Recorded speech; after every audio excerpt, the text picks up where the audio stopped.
Bonjour à toutes et à tous, c'est Bart et je suis ravi de vous accueillir pour ce nouvel épisode du podcast Extraterrien, le podcast qui interviewe des sportifs hors du commun. Le but de ce podcast est de vous partager leurs secrets, leur vie et d'en apprendre beaucoup plus sur eux afin d'en tirer un maximum de conseils. Donc si vous aimez le sport, l'aventure, le développement personnel ou que vous aimez simplement vous inspirer de personnalités remarquables, alors ce podcast est fait pour vous. Juste avant de commencer, j'ai quelques messages à vous faire passer. Si c'est la première fois que vous écoutez le podcast, je vous remercie d'être arrivé jusqu'ici. D'ailleurs, je vous recommande l'épisode avec Mathieu Torder qui a traversé l'Antarctique à seulement 27 ans. D'autre part, si vous ne le savez pas, j'ai beaucoup d'ambition avec ce podcast et je souhaite aller chercher des sportifs de plus en plus incroyables. Et j'aimerais vraiment interviewer vos sportifs préférés. Sachez que l'un des meilleurs moyens de les convaincre de participer, c'est notamment de leur montrer que vous êtes nombreux à adorer le podcast sur les réseaux sociaux et sur les notes iTunes. Donc si ce n'est pas encore fait, allez mettre une note sur Apple Podcast ou iTunes, c'est vraiment ce qui m'aide le plus à inciter des sportifs connus à venir témoigner. Si vous écoutez plutôt sur Spotify, vous pouvez très facilement le partager en story sur Instagram, taguez-moi et je vous repartagerai. J'en profite donc pour vous rappeler le nom du compte Instagram, c'est extraterrien.podcast. Suivez-le et vous y retrouverez les coulisses du podcast. C'est aussi un excellent moyen de me faire vos retours et de me suggérer des invités. Enfin, j'ai aussi créé une newsletter que vous pouvez retrouver très facilement dans Google en tapant Extraterrien Newsletter. C'est le premier lien qui remonte. J'y partage des bons plans santé, matériel, préparation mentale, des livres, des documentaires qui m'ont beaucoup inspiré. Allez, je ne vous embête pas plus et je laisse place à mon invité du jour. Salut Liv. Salut Barthélémy. Écoute, je suis vraiment ravi de faire cette interview. Je pense que j'ai rarement pris autant de plaisir à préparer une interview parce que, comme je te le disais, ta vie est très documentée. J'ai l'impression que tu as eu de multiples vies. On aura vraiment l'occasion d'en parler. Et moi qui suis un passionné de montagne, qui est une maman qui m'est emmené tous les étés faire des randonnées, faire des 3000, des 4000 dès mon plus jeune âge. Franchement, j'ai passé un excellent moment. Surtout que tu produis du super contenu et du coup j'espère qu'on aura l'occasion de discuter de tout ça. Juste avant, comme on est un petit peu dans une période particulière et que nous sommes à distance à cause du confinement, est-ce que tout va bien de ton côté et comment est-ce que tu vis ce confinement? Oui, effectivement, on traverse vraiment une période très très particulière, pas toujours facile, mais en ce qui me concerne, tout va bien. J'ai la chance d'habiter quand même en montagne, donc avec une belle vue et de la possibilité de sortir de la maison et de faire quelques petites marches, ou en tout cas de profiter du jardin et des alentours proches. Et puis, comme tout sportif et sportive, on se maintient, on s'entraîne avec de façon différente, on explore d'autres choses. Donc c'est aussi une période qui est intéressante, c'est une période où on est un peu plus au ralenti, mais c'est une période qui est intéressante et qui va apporter des choses.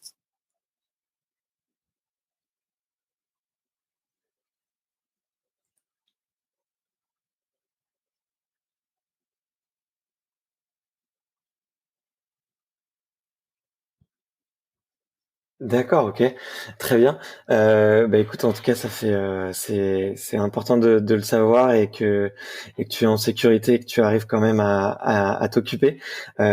Pour commencer, je te disais la question traditionnelle sur le podcast, c'est de savoir quel est ton premier souvenir de sport.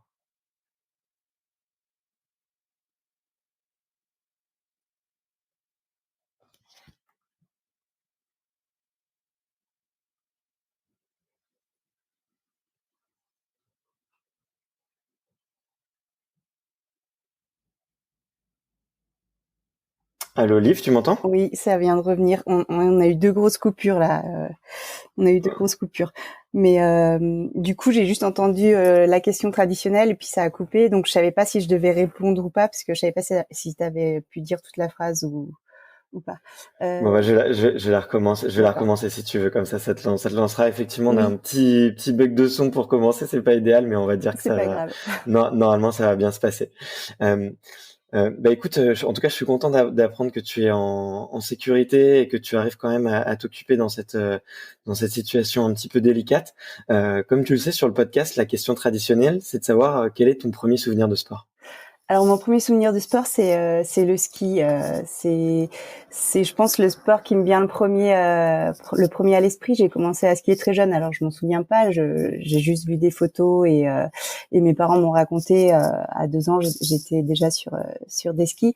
Mais les souvenirs que j'ai, c'est quand même plus enfant, aller skier un peu plus tard avec mon papa et puis très rapidement avec mes cousins parce que nos parents nous faisaient confiance et qu'on pouvait parcourir le domaine skiable des Arcs où j'ai vécu sans les parents. Et ça, c'est mes souvenirs de sport parce que c'est aussi des souvenirs de liberté. D'accord, ok.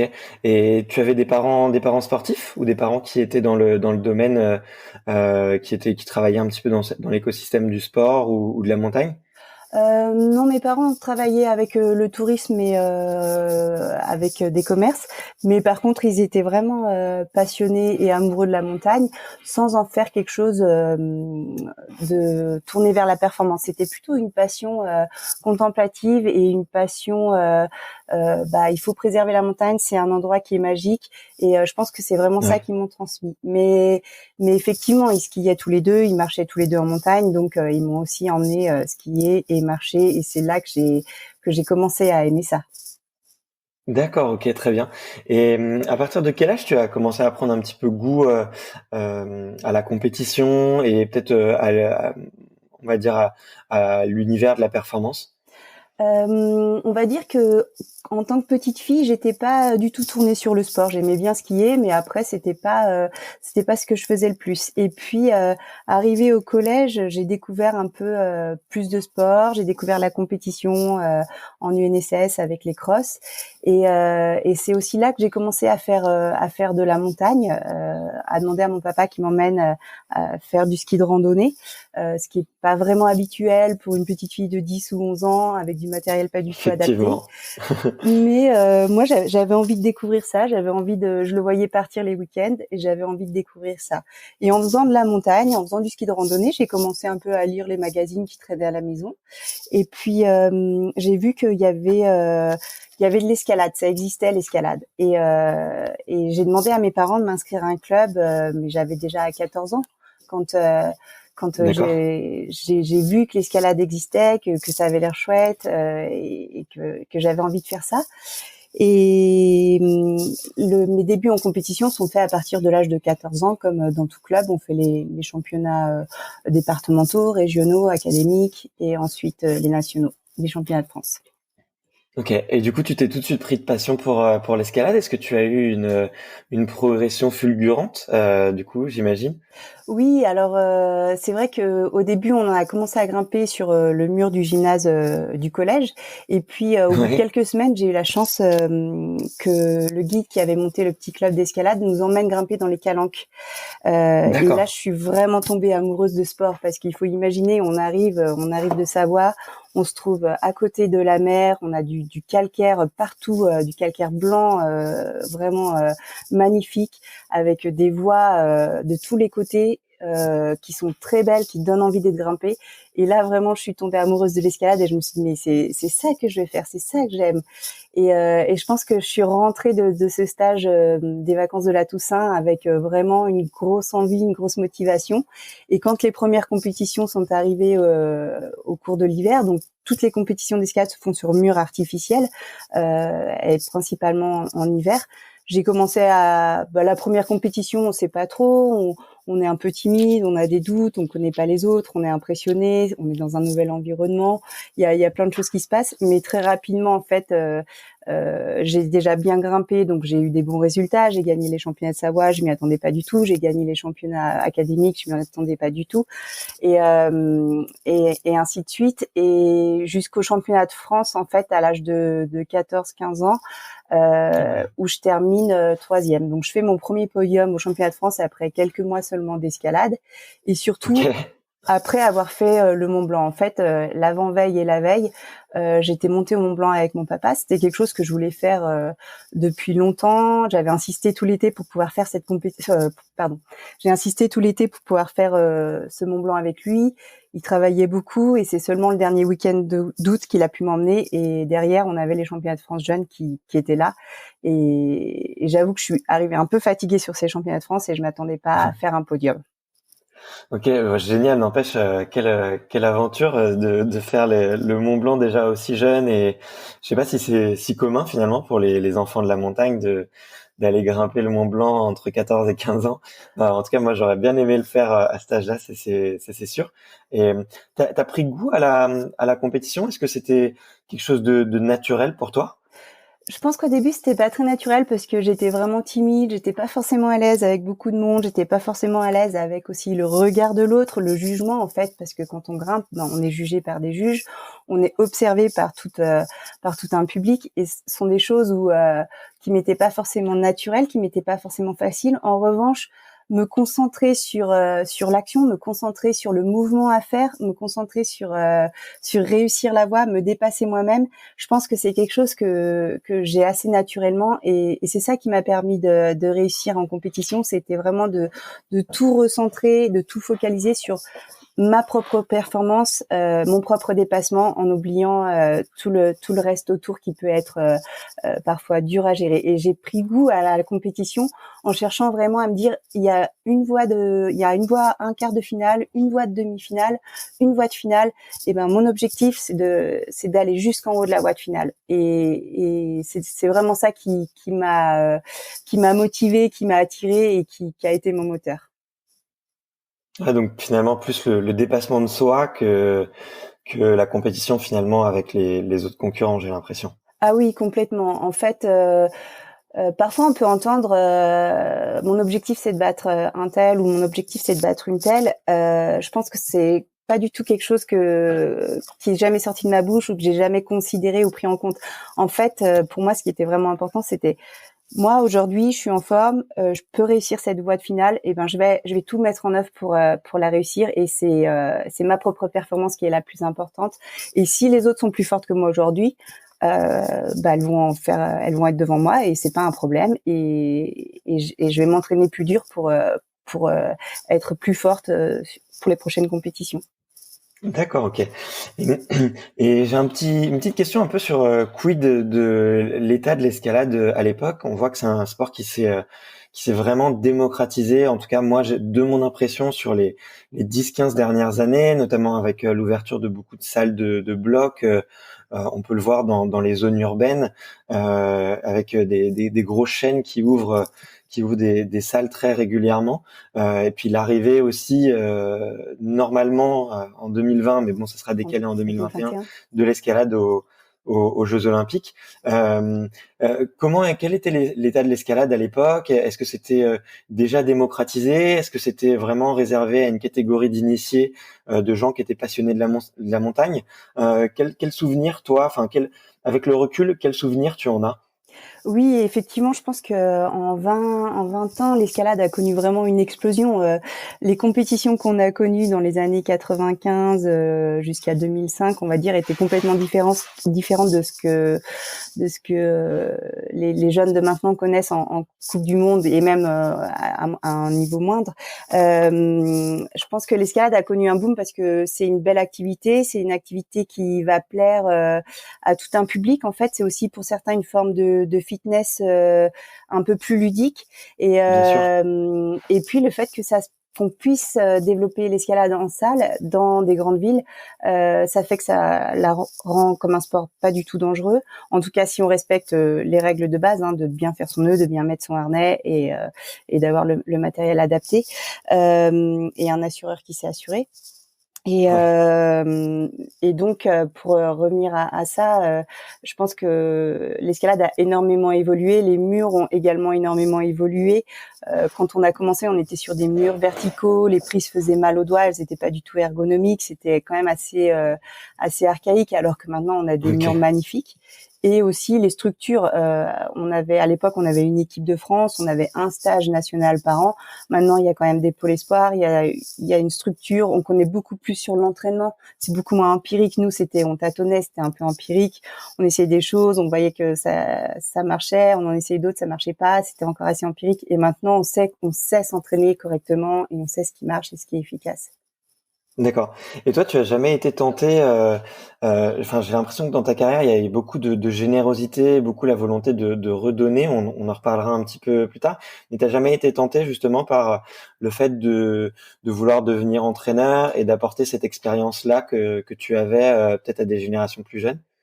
Je pense que si, mais je pense que je l'aurais fait de façon plus, comment dire, personnalisée, individualisée. Je pense que j'aurais pu monter une Bien toute sûr. petite équipe de mon côté avec des jeunes très motivés pour de l'entraînement, mais je me serais pas forcément vue, par exemple, si la fédération m'avait proposé un poste d'entraîneur, je me serais pas forcément vue là-dedans. Je pense que j'ai un côté d'indépendance qui m'est important.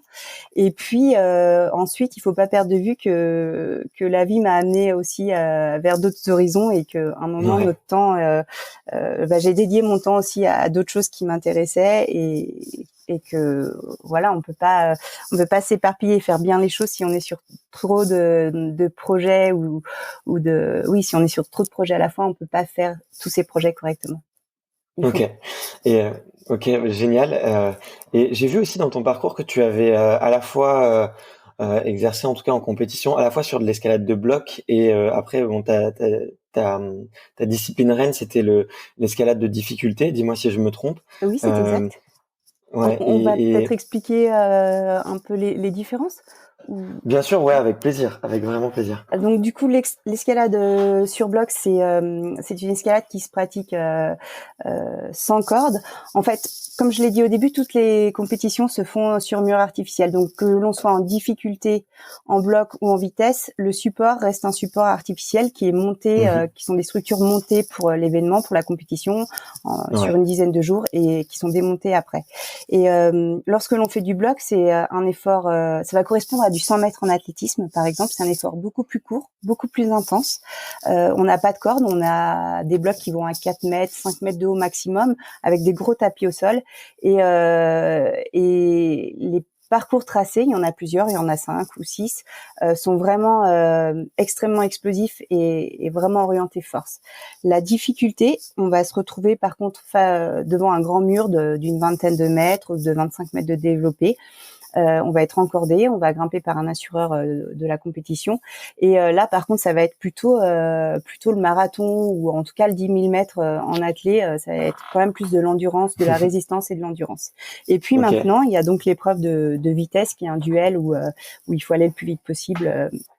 En haut du mur, sur une voie d'une difficulté beaucoup moins dure que ce qu'on va trouver en épreuve de difficulté ou en bloc, mais ça va vraiment plus être des qualités de coordination, voilà, la coordination, l'explosivité et un côté très félin, très fluide qu'il faut pour ce genre de discipline qui est la vitesse. Ok, bon bah en tout cas merci pour ce petit récap et notamment la métaphore avec l'athlétisme parce que je sais que beaucoup d'auditeurs qui nous écoutent pratiquent la course à pied et l'athlé donc en tout cas ça va bien leur parler et bah, pour la petite histoire je sais pas si tu as vu mais j'ai eu la chance d'interviewer Mathilde Becerra qui elle a une très jolie carrière en en escalade de difficulté Mhm. et Fanny Guibert qui a un très beau palmarès aussi plutôt elle en escalade de bloc. Donc là, un petit récap, ça fait super plaisir.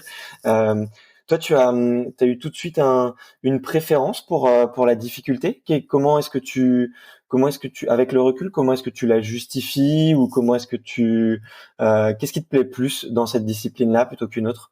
Alors en fait, c'est assez simple. Quand les compétitions d'escalade ont commencé dans les années 80-85, il y avait que la difficulté qui existait. Et quand D'accord. moi je suis arrivée sur le circuit en 92, 93, il y avait encore que la difficulté. Les épreuves de bloc sont arrivées un petit peu plus tard, je dirais vers 98, Ouais. et j'y ai pris part parce que en fait le bloc c'est aussi une discipline qui est intéressante et j'étais aussi assez forte là-dedans. À l'époque, on n'avait pas de circuit Coupe du Monde de bloc. Il y avait un circuit qui s'appelait le Top Rock Challenge, qui était Ouais. composé de plusieurs étapes. Et je gagnais aussi en parallèle des Coupes du Monde de difficulté. J'ai dû gagner 2 ou 3 Top Rock Challenge en bloc. Mais après, le choix s'est imposé parce qu'on avait, en même temps qu'on avait les épreuves de difficulté, on avait les épreuves de bloc. Et là, ça devenait difficile de pouvoir physiquement encaisser une voie de finale, voire une voie de super finale, et le lendemain d'enchaîner avec une épreuve de bloc ou l'inverse. Donc le choix, j'étais quand même plus forte en difficulté, c'était quand même plus ma filière naturelle, avec l'endurance, avec la résistance, avec rester calme dans une voie pendant 8 minutes, pendant 10 minutes, tenir, ne pas se déconcentrer, alors que le bloc c'était quand même plus explosif, plus à coordination et plus à mouvement aléatoire, et moi je suis quand même plus quelqu'un qui est dans le contrôle, donc c'est vrai que la difficulté me convenait mieux, mais j'aimais beaucoup les deux, et je pense que c'était très intéressant de pouvoir faire un peu les deux, parce que du bloc, on apprend aussi à être fort en difficulté et probablement inversement. Mais les mouvements qu'on trouve en compétition de bloc nous apportent aussi sur les compétitions de difficulté. Je pense que c'est vraiment un des aspects de l'escalade qui est intéressant, c'est que c'est un sport multifacette, et on peut varier déjà. Il faut savoir varier, et il faut savoir faire un peu, apprendre d'une discipline pour l'autre, et s'enrichir de chaque aspect de l'escalade. Ok. Et juste avant de revenir un peu sur toi et sur ton parcours, est-ce que tu as un avis prononcé sur le choix du comité olympique, justement, de mélanger les trois disciplines dans une seule pour les Jeux? Est-ce que tu trouves ça dur? Et toi, en tant qu'ancienne athlète sur le circuit, est-ce que est-ce que tu as un avis un peu sur la question? Oui, alors effectivement, je pense que c'est un choix qui est dur pour les athlètes. Je pense que c'est un choix qui est vraiment dur pour les athlètes, parce que, à mon avis, c'est un choix par défaut. En fait, c'était un peu la seule solution de faire rentrer l'escalade comme sport olympique, mais malheureusement, ça reflète pas du tout en fait l'activité telle qu'on la pratique. Et quelqu'un qui s'est dédié toute sa vie à l'escalade de difficulté, par exemple, on lui dit tu vas pouvoir aller au jeu, mais il va falloir que tu sois hyper fort en vitesse et hyper fort en bloc. C'est un peu la punition quand même, parce que on peut pas être fort sur les trois disciplines comme ça. Et le champion du monde de difficulté, le champion du monde de bloc et le champion du monde de vitesse, c'est trois profils complètement différents. Et c'est pas juste pour ces sportifs qui s'entraînent dur tous les jours le champion olympique, s'il va avoir un profil vraiment particulier, et la championne olympique aussi, et ça sera pas les meilleurs de chaque discipline du moment, ce qui me paraît un peu injuste. Ouais, c'est un petit peu frustrant. J'en parlais avec effectivement Fanny dans l'épisode, je crois, numéro 40. C'est sûr que c'est hyper frustrant. Elle est plusieurs fois championne de France, elle est 2 fois 3e sur le classement mondial, et finalement c'est quand elle a appris ça pour les Jeux, c'était quelque chose de complètement nouveau, et c'était très dur pour elle. Donc j'imagine que pour les sportifs, c'était pas évident, mais après, comme tu l'as dit, c'était aussi un choix par défaut, et je pense qu'il fallait avancer aussi pour faire rentrer ce sport au JO, parce que c'est un sport qui commence à être vraiment médiatisé, qui suscite de plus en plus l'intérêt. Donc il fallait faire un premier pas. Je pense que le choix était pas non plus évident, et je pense que les personnes à la tête des fédés ça a pas dû être un choix facile aussi pour elles, et qu'il fallait faire un compromis, en tout cas. Bon, j'espère quand même qu'il y aura une belle compétition à Tokyo, et que ça sera un bel événement malgré tout, et que la France sera bien représentée. Mais je voulais revenir un petit peu sur toi. Toi, tu as été championne du monde en 97 et 99. Dis-moi si je me trompe. Oui, c'est ça. Et est-ce que ça, il y a quelque chose qui change dans la vie d'un athlète? C'était un sport pas encore très médiatisé, mais tu rentres quand même dans le cercle privé des champions et des championnes du monde. Est-ce que ça a changé des choses dans ta vie concrètement? Je dirais que pratiquer un sport de haut niveau et arriver finalement un peu pour nous au titre ultime, vu qu'on n'avait pas les Jeux Olympiques. Oui, ça change forcément plein de choses. Ça transforme forcément une personne. Je suis d'un naturel plutôt timide, avec un peu un manque de confiance en moi, et arriver à gagner des championnats du monde, c'était quelque chose de fou. C'était un rêve. fou. C'est même, je trouvais pas les mots. C'était difficile à partager avec ma famille parce que j'arrivais pas à exprimer toutes ces émotions fortes qu'on vit comme ça sur un moment aussi intense. Quand on devient champion du monde, c'est quand même quelque chose d'incroyable dans la vie de n'importe quel homme et de n'importe quelle femme. Et ça transforme. C'est évident. Ouais. Et tu penses que ça t'a un peu, il y a une certaine forme d'addiction, tu vois, quand je vois ton parcours, j'ai l'impression que, bah, même encore aujourd'hui, tu te lances des défis, alors peut-être moins dans la performance et plus par la passion. Mais tu penses que ces émotions fortes là, il y a une certaine addiction qui se crée et que ça te donne envie en permanence de repousser tes limites? Je n'aurais pas parlé sous forme d'addiction. Je pense que justement après Oui, le terme est un peu fort, ouais. ce premier titre en 97 de championne du monde, j'ai vraiment eu un déclic en moi sur la prise de conscience de mes capacités, de ce que je pouvais faire, du dépassement et des limites qu'on se met, alors qu'en fait on peut vraiment aller beaucoup plus loin que ce qu'on croit. On a des ressources en nous qui sont vraiment insoupçonnées, et je pense que voilà, ces championnats du monde ont fait des clics, m'ont permis d'aborder les choses, les autres compétitions derrière vraiment autrement, avec une autre assurance. C'était pas la prétention. Je me suis jamais dit je suis la plus forte et je vais le rester pendant longtemps, mais vraiment derrière ça, j'ai abordé les compétitions avec beaucoup plus de sérénité et beaucoup moins de doutes, et avec vraiment un bien meilleur niveau en fait. D'accord, ok. Et je pense que après, dans ma vie, je me suis dit peut-être que j'ai besoin de me mettre dans des situations qui me sont pas confortables, qui me sont pas les plus faciles, pour Ouais. encore apprendre sur moi. Si on reste toujours dans ce qu'on sait faire, si on reste toujours dans sa zone de confort, on va vivre très bien et on va avoir du plaisir à faire ce qu'on fait. Mais si on se met dans des situations qui sont pas à nos avantages, des situations nouvelles, des expériences ou des choses qu'on n'a jamais eu à faire, on se trouve sur une zone qui est beaucoup moins confortable, et on doit vraiment apprendre et se dire ok, là je peux compter que sur moi.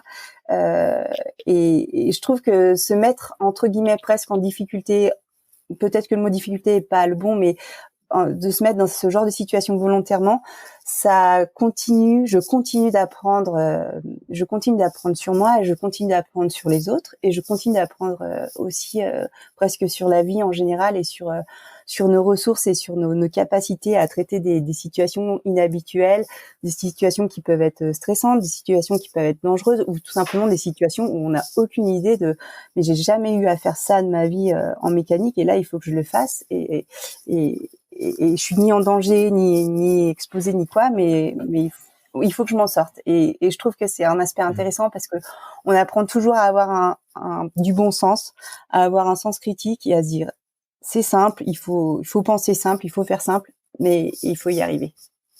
Ok, génial. Bon, en tout cas, c'était un sujet que je voulais aborder avec toi, parce que j'ai vu que que tu avais beaucoup étudié la psychologie et le sujet un petit peu de la préparation mentale. J'ai l'impression en t'entendant que effectivement, le fait de commencer à gagner des titres, toi, ça t'a permis de gagner beaucoup de confiance en toi. Est-ce que tu as d'autres secrets, hormis le fait peut-être de sortir de sa zone de confort, pour bah, se bâtir une confiance et pour se préparer justement à sortir un petit peu de sa zone de confort? Alors secret, je sais pas, mais disons que je pense qu'il y a il y a pas de recette magique, il y a pas de choses. Je pense qu'avant tout dans la vie, il faut oser sans crainte. Faut se dire ok, je me lance, j'ose, j'essaye, et on apprend de ça. Bah ça marche pas, c'est pas très grave, c'est de l'expérience. Et en plus j'ai compris plein de choses. Je me suis lancée et ça a marché, c'est de la confiance. Je suis prête pour une petite étape suivante. Donc je pense que c'est vraiment, on construit vraiment la confiance et qu'on peut avoir en soi par étape, par expérience, et par oser se lancer sans forcément se mettre dans des situations volontairement qui ne sont pas faciles, mais se dire ok, je me lance sur ça, je vais voir, et ça marche, c'est super. Ça marche pas, je le vis pas comme un échec, je le vis pas comme une non réussite, je le vis comme de l'apprentissage, comme de l'expérience, comme j'acquiers quelque chose de nouveau quand même, parce que j'apprends. Ok, mais tu répètes, enfin, tu t'inspires, je sais pas si tu connais cette phrase de Nelson Mandela qui disait voilà, il n'y a pas d'échec, il n'y a que des apprentissages. Moi, c'est un mantra que j'ai un peu dans ma vie, qui est de me dire que on n'échoue jamais. Finalement, l'échec c'est juste une perception de l'esprit, et que l'apprentissage c'est ça en fait. Finalement, c'est le fait de tomber et de se relever. J'ai l'impression. Oui, complètement. Et d'autant plus en fait en montagne où des fois on travaille sur des projets qui pendant presque un an et on va arriver pour ce projet-là et ça va pas. On va être un mois et demi en expédition et en fait finalement on revient sans avoir fait le sommet. Mais c'est pas un échec. On a appris plein de choses au cours de ces 6 semaines. On a appris à comment on réagit à l'altitude. On a appris à gérer plein de choses sur un camp de base, sur des camps avancés, sur le groupe, sur les prises de décision. Enfin et donc forcément c'est pas valorisant peut-être de pas réussir le sommet, mais ce n'est pas un échec. Et je pense que la notion d'échec aussi, elle dépend vraiment de la société dans laquelle on vit. Et peut-être qu'on a à tort trop tendance à mettre de l'importance dans nos sociétés occidentales sur entre guillemets réussite et échec. Et effectivement, ce sont des choses sont des choses qui peuvent vraiment le curseur peut vraiment varier, la perception qu'on s'en fait peut vraiment varier et devrait varier un peu plus en fait. Ok. En tout cas, c'est génial. J'adore tout ce que tu me dis. Je bois tes paroles du début jusqu'à la fin. Si je reviens un petit peu à ton parcours, j'ai l'impression qu'après cette carrière d'escalade où tu l'as dit effectivement, les ascensions se font sur des parois artificielles. J'ai l'impression qu'il y a eu un gros retour à la nature. Peut-être alors dis-moi si je me trompe, mais j'ai eu l'impression que ta deuxième passion après ça a été le saut, enfin le base jump. Peut-être que c'était pas ça, mais quel a été un peu ta réflexion par rapport en fait à la fin de la carrière en compétition et comment est-ce que tu as démarré, on va dire, j'ai pas envie d'appeler ça une deuxième vie, mais comment est-ce que tu as retrouvé un second souffle dans le sport outdoor et dans l'aventure? Alors c'est un sujet qui pour moi est un peu pas délicat, mais en fait il faut savoir que j'ai eu une magnifique carrière avec de nombreux titres internationaux et qu'elle s'est arrêtée net sur un accident. Je me trouvais aux États-Unis, c'était en 2001. Je venais encore de gagner ma 3e Coupe du Monde au général. Je travaillais une voie dure sur rocher naturel avec, on faisait un film, on documentait en fait l'ascension de cette voie très dure. Et un jour, je me suis fait assurer par une personne, une jeune femme qui était pas mes amis. Les personnes à qui je grimpais d'habitude étaient parties ce jour-là et donc c'était la compagne d'un des caméramans qui se trouvait là pour le tournage qui m'a assurée et qui a fait une erreur d'assurage et qui m'a propulsée au sol. En fait, je suis pas tombée. Elle me redescendait. Je venais de faire une voie d'échauffement. Elle me redescendait et là, elle a paniqué. Elle a lâché la corde. Ma corde était neuve, très fine. C'était le début des cordes très fines qu'on avait, qui n'étaient pas forcément adaptées à l'outil d'assurage qu'on avait à cette époque-là. Et donc, je suis allée jusqu'au sol en arrivant très violemment percuter le sol sans avoir beaucoup de frein de la corde, puisque la corde était lâchée. Et j'ai dû mettre un terme à ma carrière de compétitrice suite à cet accident. Et surtout, il y a quand même eu un traumatisme qui a été assez dur parce que je me suis vue mourir, parce que j'ai eu extrêmement peur, parce que j'ai été dans une position, c'était ma première grosse blessure ou avec un choc psychique, on va dire. Et derrière, j'ai mis beaucoup d'années avant de pouvoir regrimper. Et en fait, pendant cette période de transition où j'avais un peur de grimper, j'avais peur que l'assureur me lâche, j'y arrivais pas. Je me suis dit, ok, il faut pas forcer, il faut pas essayer de se forcer à aller grimper. Ce sport, tu l'aimes, c'est ta passion. Si un jour tu dois arriver à regrimper librement, sans cette appréhension, sans cette peur panique qui te saisit en fait, et ben ça reviendra. Et fais autre chose en attendant. Et j'avais toujours voulu me mettre au base jump. J'avais déjà fait pas mal de parachutisme. Donc du coup, j'ai continué à sauter beaucoup en parachutisme pour faire beaucoup de sauts et me sentir prête pour du base jump. Et puis c'est vrai que aussi en se trouvant en haut quand on est en haut d'une falaise ou quoi, on est aussi attiré par ce vide. On se dit mais si je pouvais, il y a cette sensation qui est paradoxale parce que l'humain il veut se protéger, il dit non saute pas, et puis à l'intérieur on se dit mais je sais le faire, je me suis entraînée, je me suis préparée pour. Donc voilà, il y a cet aspect-là qui est vraiment très fort et donc je me suis mise au base jump pas pour boucher un trou ou combler un manque, mais plus par curiosité, presque une curiosité intellectuelle et puis une curiosité aussi un peu de faire un autre sport qui m'était pas le plus comment dire pareil, à un moment on n'a plus le contrôle vraiment de ce qui se passe et moi comme je l'ai dit je suis quelqu'un qui est dans le contrôle et voilà j'avais peut-être besoin de me lancer dans d'autres activités qui étaient qui pouvaient paraître extrêmement dangereuses et qui le sont hein, mais j'avais besoin d'explorer cet aspect-là aussi de moi-même et découvrir en fait ce que c'était que ce sport avec le base jump. Donc pendant plusieurs années j'ai beaucoup sauté, je me suis également mise au parapente et voilà, c'est des sports qui m'ont attirée et qui m'ont permis en fait de garder un contact avec la nature, garder un contact avec la montagne et d'avoir envie de me remettre à grimper.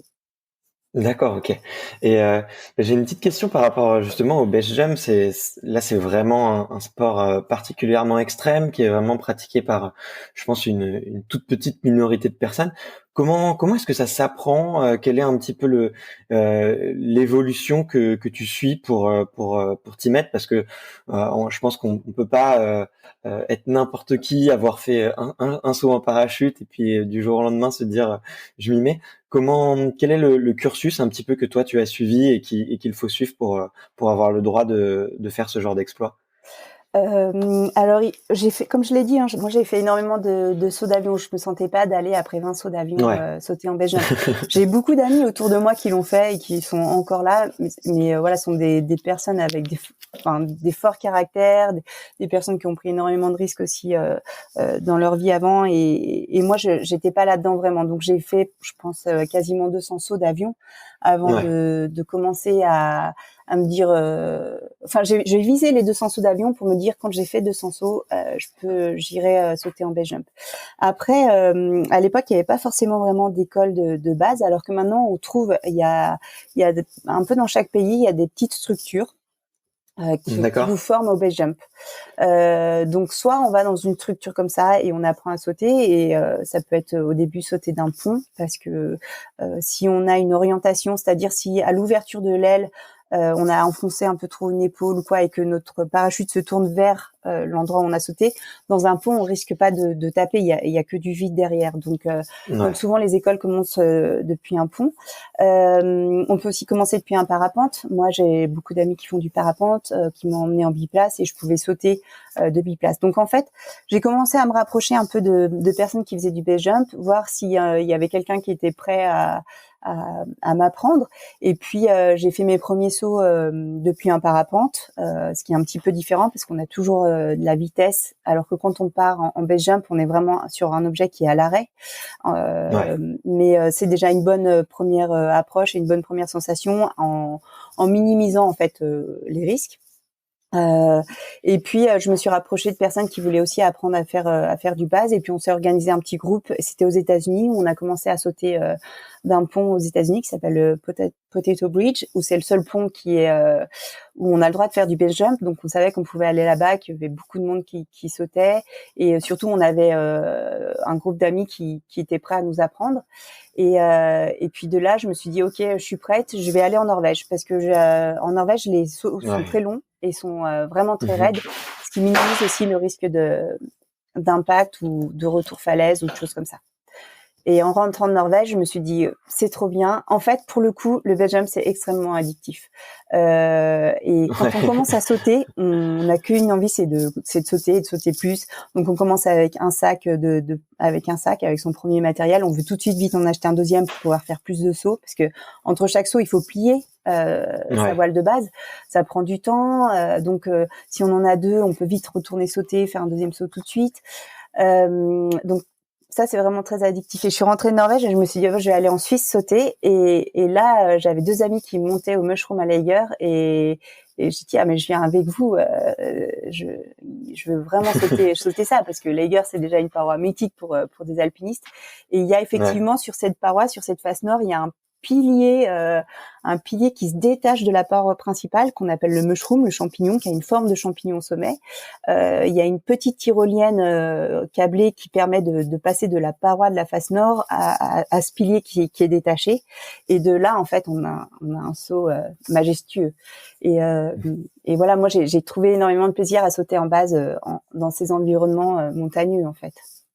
Waouh, c'est génial. Écoute, ça me donne des frissons rien que de t'entendre.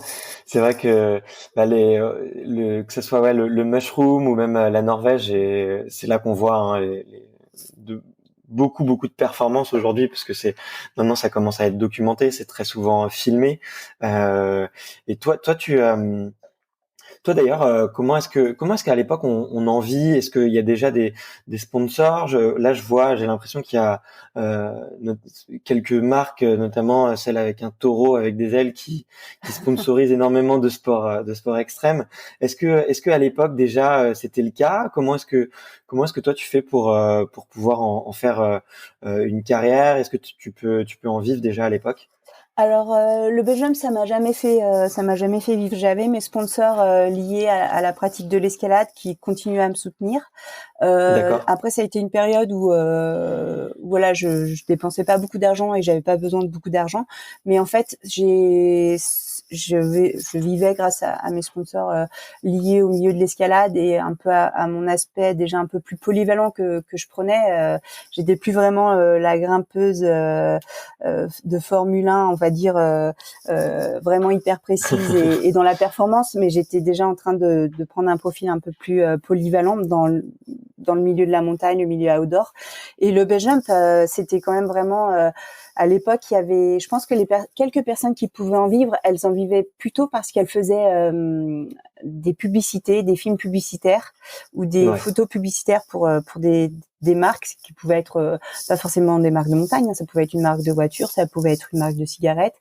Donc je pense que les quelques personnes très connues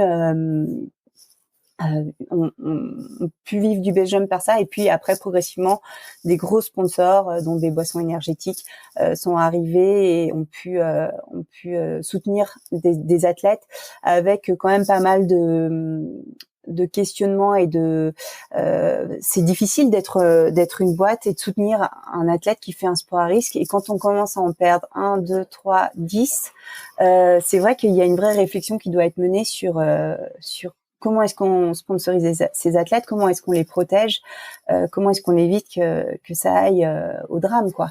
Et le base jump, c'est un sport extrêmement délicat à sponsoriser. Donc je pense qu'il y a des vagues et à un moment beaucoup de monde s'est engouffré dans le sponsoring du base jump parce que ça fait rêver quand on voit plusieurs Bien personnes sûr. qui sautent avec les ailes en wingsuit et qui volent près du terrain ou dans des espaces de nature qui sont vraiment magnifiques, voilà, c'est quand même époustouflant. Mais en même temps, c'est pas toujours, ça donne pas toujours une bonne image aux marques de sponsoriser un athlète qui va peut-être malheureusement se tuer quelques mois plus tard. Donc c'est un Ouais. sport qui est difficile à sponsoriser. Ouais, je vois ce que tu veux dire. En tout cas, c'est sûr que c'est très sensible, en tout cas, ouais, en termes de communication, parce que puis mine de rien, il y a un petit côté où, tu vois, bon, il y a d'autres sports où c'est vraiment critiqué, notamment, mais plus pour l'aspect dopage, tu vois, Mm-hmm. où effectivement les sommes d'argent qui sont mises par les marques encouragent forcément les sportifs à utiliser des voies secondaires pour la performance.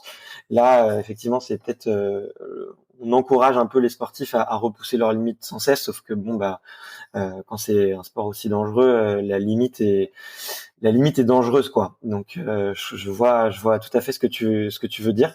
Euh, et toi, cette passion, tu l'as encore pour le base, ou est-ce que je sais que on va en parler tout de suite après, de ta dernière expédition et de l'aventure des de tous ces sommets que tu as fait dans les Alpes. Mais j'ai vu que tu avais fait beaucoup de parapente à ce moment-là. Mais est-ce que c'est un sport que tu pratiques encore? Est-ce que c'est quelque chose qui t'attire encore maintenant? Non, c'est un sport que j'ai arrêté. Je suis vraiment contente de l'avoir pratiqué, d'en avoir goûté une partie. Et je suis aussi vraiment contente, satisfaite même d'avoir su arrêter et d'avoir revendu tout mon matériel. En fait, il faut voir qu'à un moment, il y a eu une grande évolution sur les ailes, sur les wingsuits, qui sont devenues extrêmement performantes qui sont devenues extrêmement performantes. Et à un moment, tout le monde s'est mis à voler très très près du relief. Certains ont appelé ça le proximity flying. Et en fait, il y a eu énormément d'accidents. C'était horrible. Il y a un été, je pense que... Donc, il faut voir que le Belgium, c'est une toute petite scène, c'est une toute petite communauté. On se connaît tous. Bien sûr. Et un été, je sais plus si c'était en 2013 ou en 2012, mais chaque semaine, il y en avait un qui se tuait. Et c'était... pour moi, c'était choquant parce que je suis déjà dans un environnement de montagne, de ski, où je perds des amis. Le base, j'en perdais encore et je me suis dit et en plus surtout j'ai perdu un ami vraiment très proche qui était le mari de Steph Davis à l'époque, qui est Steph Davis, qui est une grimpeuse américaine très connue, qui fait aussi du base jump, avec qui j'ai sauté en base et avec qui j'ai grimpé et je grimperai encore. Et Mario, son mari, était quelqu'un de très très expérimenté, de très calme. C'était pas un petit jeune tout fou, c'était plutôt quelqu'un qui, au contraire, mettait des freins, qui sélectionnait vraiment les endroits où il sautait, qui sélectionnait les moments de la journée pour sauter. Et le fait que Mario percute 2 tours dans les Dolomites comme ça m'a tellement impacté, tellement choqué. J'avais tellement du mal à accepter ça et à comprendre ça. Je me suis dit non, mais en fait, ce sport, il est vraiment bien plus dangereux que ce que je veux bien me le dire, que ce que je le pense, et je veux pas être la prochaine sur la liste. Et du coup, le décès de Mario m'a décidé, vraiment c'est ça qui m'a vraiment décidé, avec l'accumulation des autres personnes avant, à vendre mon matériel et à arrêter ce sport qui reste un sport pour moi magique. Je trouve que c'est fou de pouvoir faire ça, mais voilà, j'avais envie je me suis dit assez simplement, je me suis dit, est-ce que j'ai besoin de ça pour être heureuse dans ma vie? Non. Bon, alors j'arrête. C'est trop dangereux. J'ai pris la notion de la vie est quelque chose de tellement précieux que je vais pas prendre ce risque de plus. En fait, j'ai pas besoin de ça pour avoir le sourire, pour avoir l'envie, pour avoir l'énergie. Et par contre, je risque de perdre la vie. Et ça, je peux pas prendre ce risque-là. D'accord, ok. Écoute, c'est très touchant. J'en ai des frissons et presque les larmes aux yeux, tu vois, quand tu le racontes. Et c'est vrai que du coup, ça m'amène à une autre question. C'est comment est-ce que tu vis la prise de risque à ce moment-là? Est-ce que j'ai l'impression qu'il y a quand même une petite part d'insouciance aussi. Tu t'as l'air de dire que tu te mets un voile sur les yeux, peut-être que tu te mens à toi-même. Mais c'est quand même un sport où j'ai l'impression on est obligé de maîtriser le risque énormément. Est-ce que ça se travaille, ça? Est-ce que ça se prépare? Comment est-ce que tu essayes de l'oublier complètement? Est-ce qu'au contraire tu essayes d'y penser le plus possible? Avec le recul, quel était ton rapport justement au risque et peut-être à la mort, quoi, tout simplement? Je pense que c'est quelque chose qu'il faut intégrer. Il faut l'intégrer. Il faut pas le repousser. Il faut pas se mettre un voile sur les yeux. Il faut l'intégrer. Et après, il faut juste pas que la peur soit paralysante, parce que quand la peur devient trop forte, elle nous amène à faire, à pas agir, à pas prendre les bonnes décisions, à pas agir, à pas mettre la bonne action en place. Et là, ça devient très dangereux. Donc, tant que cette peur, elle est intégrée, tant que le risque, il est intégré, accepté, intégré, et qu'il est pas paralysant, il y a pas de problème. Après, on peut mentaliser beaucoup de choses. Je pense que à partir du moment où, quand on plie son parachute, on plie de façon concentrée, sans discuter avec le voisin d'à côté qui plie aussi son parachute, sans oublier aucune étape. Pour moi, c'était des choses très importantes, et c'est des choses que j'ai appris très jeune avec l'escalade. Une des premières choses que m'a dit Picou, le guide qui m'a appris à grimper, il m'a dit: quand tu fais ton nœud, tu fais que ton nœud. Tu ne vas pas discuter. Si quelqu'un vient vers toi pour te parler, tu lui dis: attends, je fais mon nœud, on discute quand j'ai fini. Parce que c'est trop facile de commencer à faire un nœud de s'arrêter parce que quelqu'un demande quelque chose et de partir grimper en ayant son nœud à moitié fait. Et là, c'est le drame. Et c'est la même chose en fait pour tout dans la vie. Quand on fait quelque chose, et surtout pour tout dans la vie où il y a un risque, quand on fait quelque chose, on est à ce qu'on fait.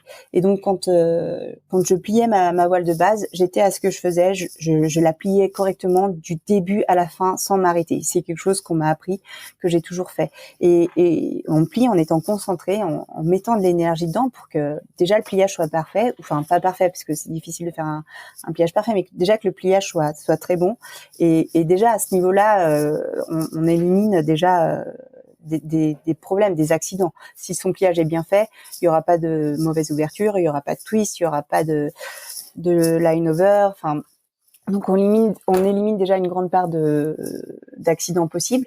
Et puis après, quand on va sauter, comment est-ce que je suis? Est-ce que je me sens motivée? Est-ce que je me sens fatiguée? Est-ce que je suis avec les bonnes personnes? On peut aussi analyser ça et être capable de faire demi-tour. Mais après aussi, comme toute chose, si on commence à trop se poser de questions, on ne fait plus rien. Donc la limite, elle est toujours fine. C'est un peu pareil en montagne. Est-ce qu'on est assez rapide? Est-ce qu'on est fatigué? Est-ce que le mauvais temps va pas arriver? Si on se pose trop de questions, finalement, c'est sûr qu'on va pas arriver en haut. Mais donc voilà, pour moi, ces sports, c'est toujours une limite très fine. D'en faire trop ou pas assez, d'être dans le juste ou de pas être dans le juste. Et plus on se connaît, plus entre guillemets on vieillit, on prend de l'expérience, plus cette limite on l'appréhende de la meilleure façon possible. Et c'est quelque chose que je trouve hyper intéressant, voilà, comme aspect mental en fait, de connaître cette limite, de l'appréhender, de se dire je m'écoute, mais je m'écoute pas trop, mais je m'écoute assez pour quand même pas avoir un accident, pour qu'il y ait rien qui se passe. Voilà. C'est du dosage. En tout cas, ouais. Mais écoute, tu fais vraiment bien de le répéter, de le marteler, que ces sports, bien qu'ils aient l'air accessibles, quand on le voit en vidéo et que ça a l'air tellement simple finalement quand des champions ou des athlètes se lancent dans ce genre de discipline et dans ce genre d'exploit, ça a l'air tellement facile, tellement fluide. Mais tu fais bien de respecter que la seule chose qui fait la différence, c'est vraiment l'expérience, la répétition du geste et la concentration et la rigueur. Je pense qu'il faut mettre dans toutes les consignes de sécurité, que ce soit dans l'escalade, l'alpinisme ou le saut en parachute et encore plus le base. Tu vois, on oublie trop souvent que finalement ce qui fait la réussite aussi des sportifs, en tout cas ceux qui rentrent dans l'histoire, et j'ai envie de dire de manière en gardant leur vie, c'est ça, c'est la répétition, la rigueur, et même malgré ça, il y a quand même des athlètes qui perdent la vie. Donc je pense que tu fais bien de le répéter. C'est hyper important et je pense que c'est en plus, je sais pas ce que tu en penses vu que tu as fait plusieurs sports, mais ça s'adapte aussi avec à toutes les disciplines sportives, quoi. Quand on fait une chose, il faut faire une à la fois et c'est de mettre toute sa concentration dessus et surtout s'écouter, quoi. Ne jamais oublier ce que la petite voix nous dit à l'intérieur, quoi. Oui, complètement. Je vais rebondir là-dessus parce que il y a quelque chose de très important que tu as dit et que j'ai pas abordé, mais c'est vrai que maintenant on est quand même dans un monde de l'image et des réseaux sociaux et que des jeunes vont voir des gens voler avec des wingsuits qui sont hyper performants. Ils vont se dire mais c'est ça que je veux faire. Ou des fois moi je reçois des messages sur Instagram ou Facebook je voudrais être sponsorisée en alpinisme, comment je dois faire et tout ça. Et je me dis mince, tous ces jeunes, ils perdent de vue que pour en arriver où on en est arrivé, pour en arriver à tel niveau de pratique en ski de pentraide d'un Vivian Bruchet par exemple, ou pour en arriver à tel niveau de pratique de beach jump de telle ou telle personne, ou à tel niveau de performance pratique en alpinisme de tel grimpeur, il y a des années et des années et des années de travail avec et de pratique, hein. Quand je dis travail, c'est de l'entraînement, c'est de la réflexion, mais c'est du terrain, c'est de la présence sur le terrain, c'est cette acquisition d'expérience, c'est connaître la montagne, apprendre à la lire. Et ça, il faut pas l'oublier que derrière toute performance de haut niveau ou toute maîtrise d'un sport, qui soit compétitif ou non compétitif, il y a des années et des années de travail et de régularité et pas de sacrifice, mais on se dédie complètement à ce qu'on fait et c'est de l'effort. Ça nous est pas tombé comme ça du ciel du jour au lendemain. Ça a été et je pense qu'il faut quand même leur dire pour que les générations qui arrivent là maintenant, qui voient toutes ces images, qui voient sur nos profils des photos, des petits films, qui se disent ah c'est chouette, j'ai envie de faire pareil. Il faut qu'ils sachent que avant d'en arriver là, effectivement, j'ai loupé 50 décos en parapente, j'ai loupé tant de voies en escalade, mais avec le travail, avec le temps, j'ai appris de ces loupés entre guillemets, j'ai appris des retours sans sommet et j'ai aussi appris des sommets qu'on a fait ou des vols qu'on a fait et ça me permet de faire ce que je fais aujourd'hui. Mais derrière, il y a quand même des années et des années et un énorme travail, une énorme concentration, une énorme présence dans ce que j'ai fait. On peut pas dans ces sports à risque les faire à la légère ou dans des sports qui ne sont pas à risque mais qui sont dans une démarche de haut niveau. On est obligé de s'employer et d'y aller vraiment entièrement en fait. Ouais, ok. Bon, je pense en plus ça s'adapte à beaucoup de sports. Hein. De toute façon, y mettre toute son énergie et toute sa concentration, je pense que c'est une des clés de la réussite sportive. Je vais un petit peu sauter un petit peu de sujet parce que le temps passe et j'ai pas envie d'y passer toute la journée, même si cette conversation est passionnante et je suis vraiment ravi de le faire, mais je pouvais vraiment pas passer à côté à côté de ta dernière aventure, de ta dernière expédition. Alors dis-moi s'il y en a eu après, mais tu as eu l'idée, alors tu me diras en quelle année, mais de faire les 82 arcs alpins de plus de 4000 mètres. Il me semble qu'il y en avait quelques-uns qui l'avaient fait avant toi et que c'était quelques alpinistes qui avaient aussi eu envie de tenter ça sous forme de record de vitesse. Et j'avais beaucoup aimé en fait la réflexion que tu as eue derrière ça. J'ai beaucoup aimé comment il t'est venu l'idée de faire cette aventure. Alors je l'ai entendu sur d'autres podcasts, je l'ai entendu sur d'autres interviews, mais à chaque fois ça m'a donné vraiment des frissons, des émotions que tu racontes. Et du coup, est-ce que tu peux, bon, je te fais un petit peu répéter ce que tu dis d'habitude, mais est-ce que tu peux nous raconter un petit peu, voilà, comment t'es venue l'idée de faire cette aventure et comment est-ce que tu t'es lancé, comment est-ce que tu t'es préparé pour ça? Oui, alors effectivement, ça a été le gros projet mon dernier gros projet, on va dire, de grimper tous les 82 sommets de plus de 4000 mètres qu'on a dans les Alpes et qui sont répartis sur la France, l'Italie et la Suisse. Il n'y a pas de 4000 mètres en Autriche, par exemple, ce qui est étonnant, mais tous les 4000 mètres sont concentrés sur 3 pays. Et c'est une idée qui m'est apparue, j'ai connu une période un peu étrange de blessure sur blessure, qui était pas forcément facile à vivre parce que j'étais à l'arrêt tout le temps et que j'arrivais plus à me projeter sur des projets que j'aurais aimé. Et finalement, en 2014, j'ai commencé à plus avoir trop de blessures et à me dire, il me faut un beau projet, un projet qui m'anime, un projet qui ressemble à la personne que je suis devenue. Et j'ai pensé à ces projets de tous les 4000 mètres des Alpes.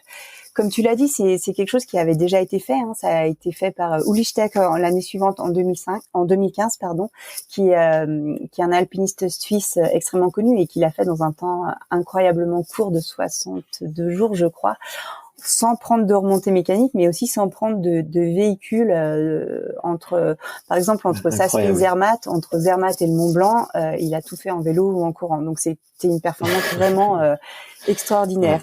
Et puis avant lui, il y a quand même eu la cordée Béraud-Magnien, Patrick Béraud et Philippe Magnien qui s'étaient lancés dans ce projet de faire les 82 4000 des Alpes en 82 jours, qui était un projet magnifique. Ils ont malheureusement rencontré une météo vraiment très dure au début du projet avec beaucoup de tempêtes, beaucoup de froid, donc ils ont pris du retard. Et puis finalement, ils ont rattrapé le retard. Et puis vers la fin, Patrick Béraud a malheureusement fait une chute sur un sommet sur le Tachorn entre Tâche et Dôme en Suisse, où il s'est tué et ils ont arrêté le projet. Donc il y a une grosse histoire de ces 82 4000 et il y a énormément de gens qui se lancent dans ce projet et qui collectionnent entre guillemets les 4000. Certains finissent, d'autres finissent pas. Et je me suis dit, c'est un beau projet, il faut que je le fasse un peu à mon image. Et je me suis dit, l'idée, ce serait déjà de le partager avec un maximum de compagnons et compagnes de cordée. Alors, je dis ça parce que il faut voir que quand on va en montagne, on va rarement seul. Il y a des glaciers, il faut être, on s'encorde, on met une corde entre les deux, et si un bascule dans une crevasse, l'autre le retient. Et puis, en fait, la montagne, avant tout, c'est quand même une histoire de cordée, et ce sont des ascensions qu'on partage. Donc, je me suis dit, ce projet, je vais le partager avec un maximum de compagnes et compagnons de cordée. Je vais aussi le faire sans utiliser de remontée mécanique. Je voudrais le faire un peu comme avant, on faisait, en partant d'en bas des vallées pour monter sur le sommet, sans prendre le téléphérique de l'Aiguille du Midi, par exemple, ou sans prendre le train de la Jungfrau, des choses comme ça. Donc vraiment, je suis partie à chaque fois d'en bas des vallées pour monter sur un sommet de plus de 4000 mètres. Et ensuite, je voulais aussi montrer, ou en tout cas montrer, ça fait peut-être un peu prétentieux, mais je me disais, finalement, on traverse la planète entière pour aller faire des expéditions en Patagonie ou au Népal ou ailleurs, alors que on a un terrain de jeu qui est incroyable. On a plein de montagnes autour de nous, dont on connaît pas tous les noms, dont on connaît pas toutes les vallées, dont on connaît pas tous les refuges.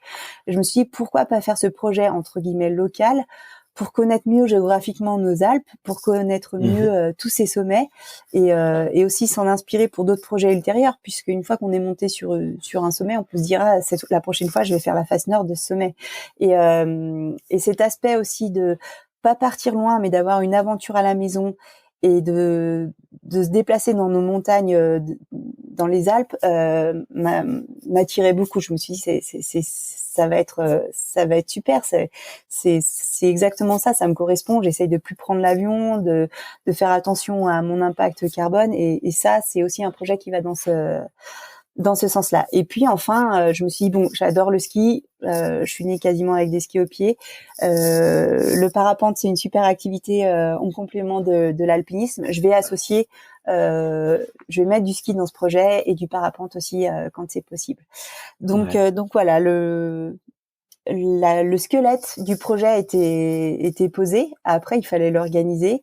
Il y avait des aspects logiciels. Il fallait que tous les copains et copines qui me disaient je serai libre du 20 mars au 5 avril, s'y tiennent, parce que voilà, on avait fait un planning à l'avance. Et puis moi aussi, je sortais de cette grande période de blessure et je me suis dit, bon, il faut quand même que je me prépare, parce que les copains, ils vont arriver frais, dispo, reposés, mais moi, j'aurais enchaîné d'autres sommets avant.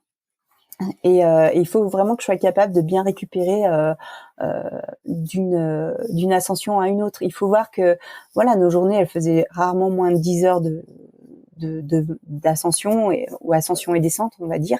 Et des fois, on a pu enchaîner des ascensions techniques de 18 heures, par exemple. Donc pendant 18 heures, on est en mouvement en altitude, dans le vent, dans le froid, et on se couche à 20h, 21h après avoir mangé un lyophilisé, puis on se relève le lendemain à 4h du mat pour continuer l'ascension. Donc c'est quand même des choses qui sont physiques. Et les 9 mois avant le départ que j'avais fixé, qui était en mars, au 1er mars 2017, les 9 mois qui ont précédé le départ, je me suis entraînée avec une structure qui s'appelle Uphill Athlete, qui est une structure montée par un alpiniste américain très connu. Et donc, je me suis entraînée 6 jours sur 7 avec des grosses séances d'endurance et puis des séances d'intervalle et des séances de gainage. Voilà, pour poser un peu les choses. Waouh, écoute, c'est génial, merci beaucoup d'avoir partagé tout ça. Moi, ça me donne des frissons. Je suis un grand passionné des Alpes. Tu mentionnais au tout début de l'interview que tu avais que tu avais beaucoup skié aux Arcs, et mes parents ont un petit appartement là-bas, donc tu vois, il y a plein de petites choses. Et tu vois, moi, j'ai fait, bon, alors, des 4000, j'en ai fait très très peu. Tous ceux qui sont vraiment les plus simples, en tout cas. Mais très jeune, j'étais attiré là par la montagne, donc ça me donne encore des petites émotions et j'aime beaucoup t'entendre. Et il y a il y a quand même un aspect, ça a l'air tellement simple quand tu le racontes, même si tu évoques la préparation et la fatigue, mais j'ai un petit trou de mémoire sur combien de temps tu as mis pour les faire tous. Mais comment est-ce que enfin, y a pas, comment est-ce que tu te sens à la fin, quoi? Ça doit être épuisant. Moi, je sais que une ascension comme ça, des fois, je mets presque des semaines à m'en remettre. Comment est-ce que toi tu fais pour récupérer et comment est-ce que tu gères un petit peu cette fatigue-là?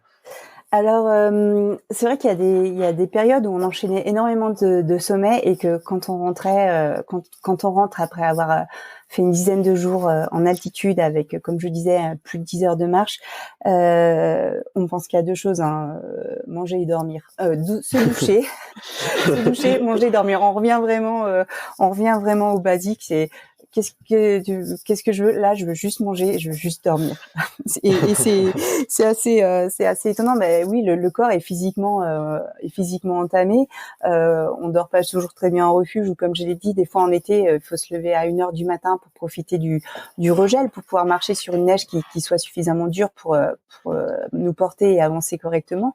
Et Ouais. donc, à un moment, en fait, voilà, on est tout simplement fatigué. Après, il y a eu des grandes périodes où ce projet il s'est étalé donc sur un peu plus d'1 an. Je m'étais dit ouais, je me donne 1 an pour le faire, et il y a eu des petits événements je me suis gelé les orteils sur un sommet par vent. Oh. Il y avait vraiment un vent glacial. Il faisait -20 degrés. Je commençais à sentir que j'étais très fatiguée, mais j'avais une de mes meilleures amies qui était très motivée pour faire le sommet. Il y avait le caméraman qui était là. J'ai pas voulu ou su dire non, pas par pression, mais plus par gentillesse. Et au final, il y a l'accident qui arrive, ou le petit pépin physique qui arrive. Donc ça m'a arrêté pendant quasiment 7 semaines, Ouais. le temps de récupérer de ces gelures et de pouvoir retourner en altitude et au froid. Et puis après, il y avait aussi des périodes où il faisait mauvais, et surtout, je me sentais un peu responsable de toutes les amies et tous les amis de cordée qui m'accompagnaient, et je voulais pas prendre de risques. Il y a des fois, on aurait pu enchaîner plus de sommets les uns à la suite des autres, en jouant un peu avec une météo tempétueuse ou une météo orageuse. Et c'est vrai que pour moi, c'était hors de question de jouer trop avec ça, et je prenais quand même de la marge dans mes journées. J'avais un routeur météo qui me disait il faut que vous soyez à 10 heures au sommet parce que derrière la tempête qui arrive, ou alors à 13h30 l'orage il va éclater sur Zinal. Faut vraiment que vous soyez déjà très loin. Et et donc j'ai pris vraiment des précautions, ce qui fait que j'étais pas dans une démarche de performance et d'aller vite, mais j'étais quand même plutôt dans une démarche de faire un beau projet, de vivre une belle aventure à la maison, mais en essayant d'être le plus sécurite possible. Donc il y a quand même des périodes où on était en bas parce que c'était trop orageux, où on avait le temps de se reposer. Mais D'accord, ouais. pour reprendre ce que tu disais un peu, c'est vrai que quand on a fait l'ascension, par exemple, de l'arête du Brouillard, qui est une très longue arête, probablement la plus longue en face sud du Mont Blanc, donc qui sort au sommet du Mont Blanc à 4800 mètres, où on porte son matériel de bivouac, où on est sur du terrain technique. Quand on se fait 2 journées de 18 heures, ben c'est clair, le lendemain et les jours qui suivent, on est là. Je veux juste manger et juste dormir et voir Christy qui va me masser les jambes pour pour mieux récupérer. Et c'est normal, c'est normal. Ouais. Mais ça fait partie des choses. Ok, ouais, bah enfin, c'est marrant parce que tu vois moi je discute pas mal avec des préparateurs physiques, où je m'intéresse beaucoup à l'univers un petit peu euh, du sport. Et tu vois, souvent on parle, il y a des boissons pour mieux récupérer, des compléments alimentaires, des massages, plein de choses et tout. Et puis finalement en fait, ce qu'on oublie de dire, c'est la récupération, c'est avant tout c'est le sommeil, et c'est 80% de la récupération. Je pense que ça passe par là, donc. Je Ouais. comprends que tu aies été que tu aies eu besoin de dormir, ça c'est clair. Est-ce qu'il y a un souvenir qui t'a marqué peut-être un petit peu plus que les autres? Alors j'imagine que ça doit être une année tellement forte en émotions, tellement riche, tellement dense. En plus, on sent que la composante humaine de l'amitié est très importante pour toi. D'ailleurs, on le voit un peu dans le film que tu as produit. Mais Est-ce qu'il y a un souvenir peut-être plusieurs d'ailleurs, que tu auras envie de partager aux auditeurs et des moments qui t'ont marqué un petit peu plus que les autres?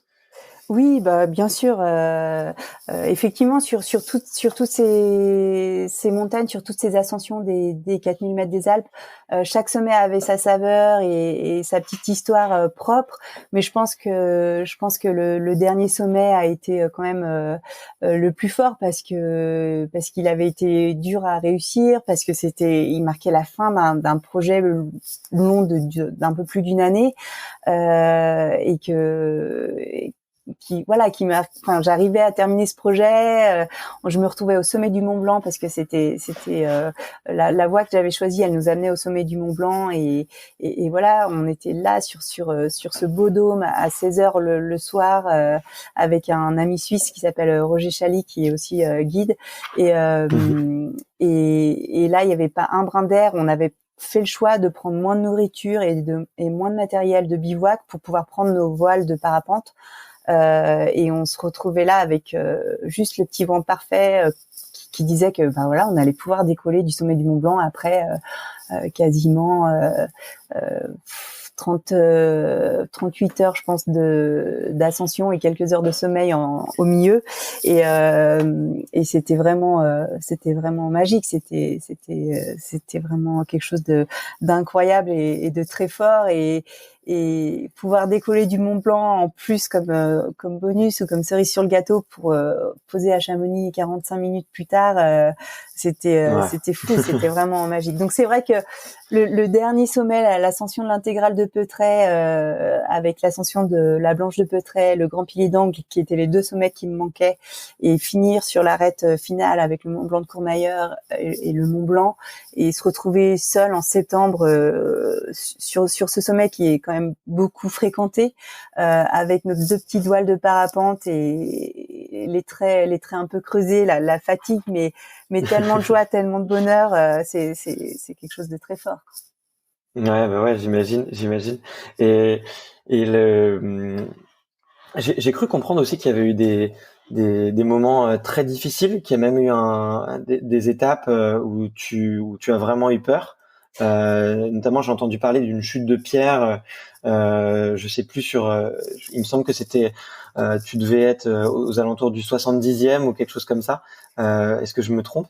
Oui, c'est ça. Alors, je sais plus c'était quel sommet, le numéro, enfin, si c'était le 70e ou le 72e ou quoi. Mais effectivement, en Ouais. fait, on s'est fait vraiment une grosse frayeur où là, pas, c'est des moments où on se dit je voudrais être partout dans le monde mais pas ici quoi, et c'était sur l'intégrale du brouillard en face sud du Mont Blanc, une voie un peu moins dure que l'intégrale de Peutray, mais beaucoup plus longue et avec vraiment énormément de pierres instables. Et en fait on était parti avec deux cordées, il y avait une cordée d'Italiens qui nous avait demandé s'ils pouvaient venir avec nous et qui était resté derrière nous toute la première journée. Et là, je sais pas si on s'est mal compris ou s'ils ont fait exprès. Ils sont partis avant nous, ils ont mis le réveil avant nous au bivouac, ils sont partis avant nous, donc ils se trouvaient au-dessus de nous.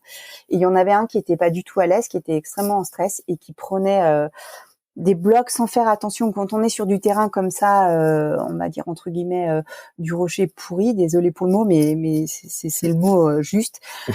On fait attention à quel type de rocher on va, sur quel type de rocher on va mettre la main, sur où on met les pieds. On essaie d'être un peu comme un chat. On sait qu'il y a l'autre qui est en dessous de nous, qu'il faut pas sectionner la corde, qu'il faut pas lui envoyer des rochers dessus. Donc voilà, il y a une certaine gestion quand même dans du terrain délicat de montagne, du terrain chamois un peu délicat, qui est pas un beau rocher compact, dur, sur lequel on grimpe des choses plus dures, mais qui est plus un terrain un chamois. Et là, en l'occurrence, ils nous ont fait partir. Il y a eu une première série de pierres qui sont parties et ça en a déclenché une quantité d'autres, avec certains blocs qui étaient gros comme des fourmicrondes ou des imprimantes. Et Waouh. vraiment, j'ai vu passer un bloc énorme juste à côté de mon épaule. Et là, ça a été vraiment la terreur, quoi. J'étais avec un ami Ouais, si ça te touche. australien qui vit à Chamonix, qui s'appelle Chris. On s'est recroquevillé le plus qu'on pouvait en essayant de mettre notre casque sur la nuque, en essayant de rentrer les mains, de rentrer les pieds pour pas prendre une pierre sur un pied parce que là ça vous cassait les os en 1000 morceaux et miraculeusement il y a aucune pierre qui nous a touchés mais je sais même pas comment c'est possible, on était sous une mitraillette en fait et là le bruit s'est arrêté. Déjà ça doit pas durer bien plus d'une minute, on a l'impression que ça dure 10 minutes et les bruits sont arrêtés. J'ai levé la tête, j'ai vu que Chris il bougeait tranquillement, je me suis dit bon ça va et voilà. Mais ça a été un moment terrifiant. Ça fait partie de ces moments en montagne qu'on n'a pas envie de revivre en fait. On sait qu'ils peuvent arriver, mais ça fait partie de ces moments terrifiants où derrière on peut en rêver pendant 2-3 soirs et c'est des moments qui sont vraiment désagréables et qui nous rappellent que bon la montagne elle est magique mais elle a aussi son côté dangereux et voilà, il faut rester humble avec la nature. Ça, il faut toujours rester humble. La montagne, c'est toujours plus forte que n'importe quel alpiniste. Et puis parfois il faut avoir un peu de chance quand même, ou en tout cas pas de malchance. Ouais, exactement. Et tu vois, on sent vraiment que ça a été une année extrêmement dense, extrêmement riche. Comment tu te sens quand ça s'arrête? Parce que tu vois, tu dois avoir une année avec un objectif. Alors même si tu prends ton temps, tu le fais vraiment. On sent qu'il y avait vraiment une notion de passion et de plaisir dans ton histoire. Mais comment est-ce qu'on revient un peu sur Terre? Alors bon, tu me diras que t'as pas décollé vraiment à propre mot ou que t'as pas pris la mer, mais comment est-ce qu'on revient sur Terre? Comment est-ce qu'on revient un peu à une vie normale si tant est de dire que tu as une vie normale? Oui, alors effectivement, quand on part sur un gros projet comme ça, on est déjà extrêmement concentré là-dessus. On n'a plus notre petit monde se réduit un peu aux montagnes, à la météo, aux compagnons de cordée, puis à l'équipe vidéo qui documentait ça parce que ce projet c'était mon projet, j'avais envie de le réaliser. J'en ai parlé à mon sponsor principal qui est Salomon, qui m'ont dit mais c'est génial, on va t'accompagner, ta carte blanche, tu le fais comme tu veux, mais on va t'accompagner, on va le documenter. Donc il faut qu'on voit comment on peut mettre ça en place. Donc j'avais aussi une équipe vidéo qui était parfois avec moi, ou en tout cas que je tenais au courant régulièrement. Il y avait une vingtaine de personnes que je tenais au courant régulièrement de où on était, de ce qu'on faisait. Donc voilà, c'était un beau projet humain avec j'étais un peu chef d'orchestre d'un grand groupe. C'était un beau projet humain et puis là faut voir que tous les papiers, tous les trucs un peu pénibles de la vie, tous les emails, moi j'avais un c'est aussi à toi de le gérer. Enfin, oui, mais en fait, je le gérais pas parce que j'avais mis un auto-replay sur pas un auto-replay, un message, un message automatique qui disait que j'étais pas joignable et que voilà, donc j'avais pas toutes ces contraintes de la vie de tous les jours parce que au final, ça avait aucune importance. Les emails qui arrivaient pendant cette période-là, c'était pas très grave. Tant pis, j'allais pas y répondre et ça avait pas d'importance et à part des papiers très importants, en fait, on est complètement la tête, on est dans la montagne et on vit dans la montagne et on redescend pour refaire le plein d'énergie, de bonne nourriture et de sommeil, mais on part quand même assez vite en montagne. Et donc quand tout ça s'arrête, effectivement, il faut s'attendre à ce qu'il y ait un peu, alors pas une descente, mais j'avais déjà vécu ces phénomènes avec les compétitions. J'avais déjà observé assez rapidement qu'après une compétition et notamment après une victoire, on a une grosse montée de bonne énergie, d'enthousiasme, d'élan qui est là, et puis 2-3 jours après, ça commence à redescendre. Et je m'étais souvent dit, il faut vraiment se méfier de ces phénomènes et trouver autre chose qui me tienne.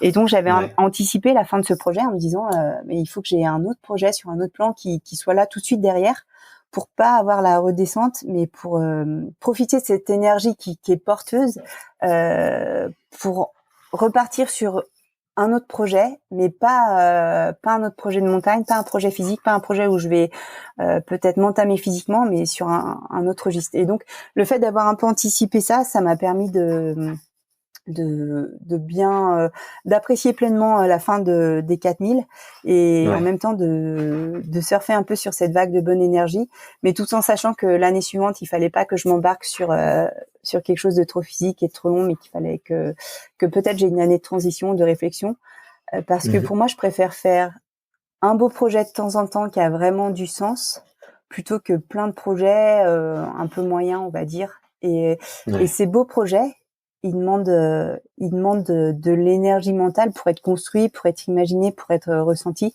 Et des fois, ça peut demander quelques mois pour se dire c'est ça qu'il faut que je fasse, c'est ça que j'ai envie pour l'année prochaine.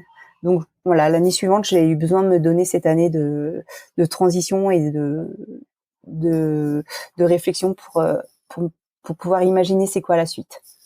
Ok. Et du coup, comment est-ce que tu as rebondi? Est-ce que tu te relances dans un projet actuellement? Oui, alors là, du coup, la période est un petit peu spéciale vu que tous les projets prévus sont Ouais, c'est en sont stand-by. décalés ou vont être décalés d'une année, en tout cas parce que certaines choses qui peuvent se faire en juin vont pas pouvoir se faire en septembre, par exemple.